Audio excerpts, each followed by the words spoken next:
ಅವ್ರ ವಿರುದ್ಧ ಮತ್ತೊಂದು FIR ಆಗಿದೆಯಾ? ಬಿಜೆಪಿ ನಾಯಕರನ್ನೇ ಕೇಳಬೇಕು, ಅಶೋಕ್ನ ಕೇಳಬೇಕು, ಇವ್ರು ಯಾರು ಇವರು ವಿಜೇಂದ್ರನ್ ಕೇಳಬೇಕು. ಬಿಜೆಪಿ ಕಾರ್ಯಕರ್ತರ ಮೇಲೆ ನಡೆದಿರ್ತಕ್ಕಂಥ ದೌರ್ಜನ್ಯಕ್ಕೆ ಸದ್ಯತ ಅಂತ ಅಸಮರ್ಥ ಅಧ್ಯಕ್ಷರು, ಅಸಮರ್ಥ ವಿರೋಧ ಪಕ್ಷದ ನಾಯಕರು. ನಾನೇನು ಹೇಳಲಿ? ನನ್ಗೆ ಗೊತ್ತಿಲ್ಲ, ನೀವು ಹುಡ್ಕೊಡಿ.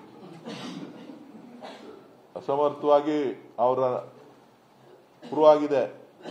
ಇವರು ಒಕ್ಕಲಿಗರನ್ನ, ದಲಿತರನ್ನ ಅಂತೇಳಿ FSL ರಿಪೋರ್ಟ್ ಬಂದು ಪ್ರೂವ್ ಆಗಿದೆ. ಅವ್ರ ಮೇಲೆ ಕ್ರಮ ತಗೊಂಡಿಲ್ಲ. ಅವ್ರು ಯಾರೋ ರೇಪ್ ಮಾಡಿದ್ದಾರೆ ಅಂತ ಕಂಪ್ಲೇಂಟ್ ಕೊಟ್ಟಿದ್ದಾರೆ. ಅದು FSL ರಿಪೋರ್ಟ್ ಬಂದು ಅದು ಚಾರ್ಜ್ ಶೀಟ್ ಆಗಿದೆ. ಅವ್ರ ಮೇಲೆ ಕ್ರಮ ತಗೊಂಡಿಲ್ಲ. ಈಗ ಮೂರನೇವ್ರು ಇನ್ಯಾರೋ ಅವ್ರ ಬಿಜೆಪಿ ಕಾರ್ಯಕರ್ತರು ಮಲಮೂತ್ರ ವಿಸರ್ಜನೆ ಮಾಡಿದ್ರು. ನನ್ನ ಮೇಲೆ ಮೂತ್ರ ವಿಸರ್ಜನೆನಾ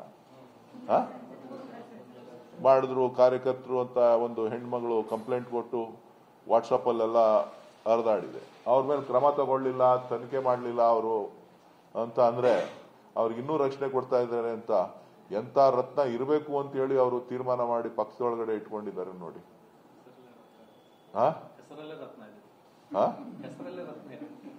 ಅದಕ್ಕೆ ನಾನ್ ಬೇರೆ, ಅವರು ಇತ್ತೀಚೆಗೆ ಅಶೋಕ್ ಅವ್ರು ಬೇರೆ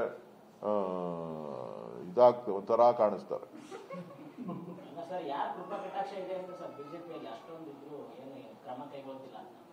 ಅದು ವಿಜೇಂದ್ರ ಅವ್ರನ್ನ ಕೇಳ್ಬೇಕು ನೀವು. ಅವ್ರ ಅಧ್ಯಕ್ಷರಲ್ವಾ, ಅಶೋಕ್ ಅವ್ರನ್ನ ಕೇಳಬೇಕು. ಅಶೋಕ್ ಅವ್ರಿಗೆ ಚೆನ್ನಾಗಿದ್ರು, ಸ್ವಲ್ಪ ಆರೋಗ್ಯ ಕಮ್ಮಿ ಆದಂಗೆ ಕಾಣಿಸ್ತಾ ಇದೆ. ನನಗೆ ಯಾರೋ ಹೇಳಿದ ಮಾತು, ಬಿಜೆಪಿ ಅವರೇ ಹೇಳಿದ ಮಾತು, ನೀವೆಲ್ಲ ಒಪ್ಕೋತೀರಿ ಅಂತ ಕಾಣಿಸ್ತದೆ. ಚೆನ್ನಾಗಿದ್ರು ಅವರು.